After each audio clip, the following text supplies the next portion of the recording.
Hello and welcome to Cox Local Edition on HLN. I'm JD Myers with Cox Business and thanks for joining us. Today, more than any time in the past, small, medium, and large companies are spending a significant amount of their time and resources developing business continuity and disaster recovery plans. We're fortunate to have Stephanie Beloris with us today from Forrester Research to discuss this topic with us. Stephanie, welcome to Cox Local Edition. Thanks, JD. Great to be here. We'd like to talk a little bit about disaster recovery and what that means to the small business, because I know it means something different to the small than it means to the large. Could you help me understand that a little bit? Sure. I think historically, small businesses and medium businesses really thought that disaster recovery was out of their price range. You know, it was something that large enterprises did. Large enterprises had the money to invest in secondary sites for their data centers, for their people, and, you know, small businesses were just left hanging. That's changed now. Even small businesses realize that if they're not back in business within a few days, they'll be out of business. So they're starting to make the investments in people, in process, in technology to give themselves the ability to recover following any kind of disruption to their business. So when you're talking about disaster recovery, what does that really mean?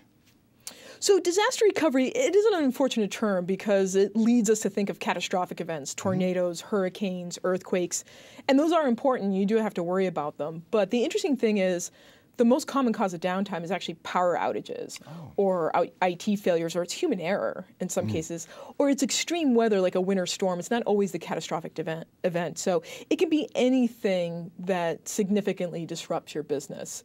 And it's your way of responding to that disruption. Again, how do you sort of pick up the phone and continue to service your customers, whatever that takes, people, process, as well as technology.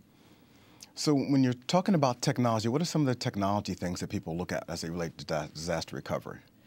There's a couple of things. First is focus on your people. What do your people need to be productive? Do they need laptop, desktop, phones, email, access to their critical applications? Where are they going to work? Then it is those critical applications that you rely on to keep your business operations up and running. Financial accounting systems, communication systems, all of your IT servers and storage. So how do you back up the critical information that sits on those systems?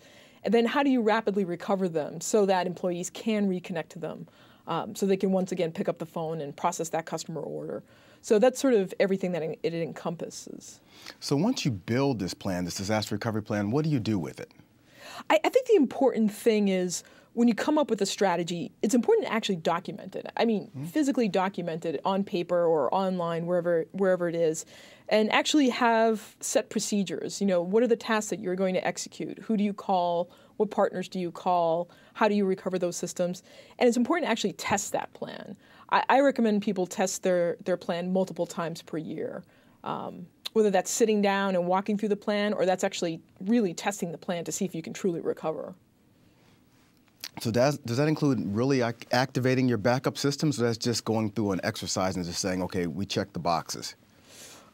Both, but you definitely have to do the former. If you don't actually test your ability to recover your critical data and your critical systems and get those back up and running, the chances that you're going to do it in a disaster scenario when you're under duress and you're under a lot of stress is highly unlikely. And it's the best form of training as well, just going through it over and over again. And that's how you work out the kinks, too. So how could people find out more about this? There's some great resources.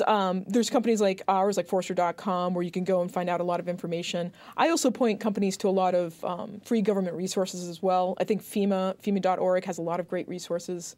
So you can definitely start with a couple of those places. That is great. Well, Stephanie, thank you for joining us today, and thank you for joining us on Cox Local Edition. Have a great day.